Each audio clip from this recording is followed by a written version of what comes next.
आज हमने PC build किया है 1080p के साथ 4GB ग्राफिक कार्ड के साथ ये पीसी बिल्ड है। और कंपोनेंट्स के बारे में बात करें तो इसमें अपन ने यूज किया है Ryzen 5 5500 प्लेन प्रोसेसर है।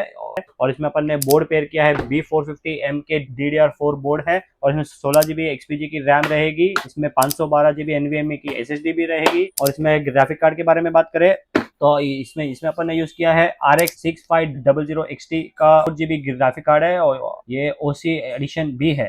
मास्टर का 550 वॉट 80 प्लस ब्रॉन्ज का SMPS है। एंड लास्ट 4 फैंस ARGB का कैबिनेट है, गेम की तरफ से आता है। ये टोटल पीसी बिल्ड की कॉस्टिंग जाती है 34,400 ऑल इंक्लूसिव ऑफ GST के साथ। एंड आपको अगर COD भी चाहिए तो COD भी अवेलेबल है हमारे इधर। Thank you so much.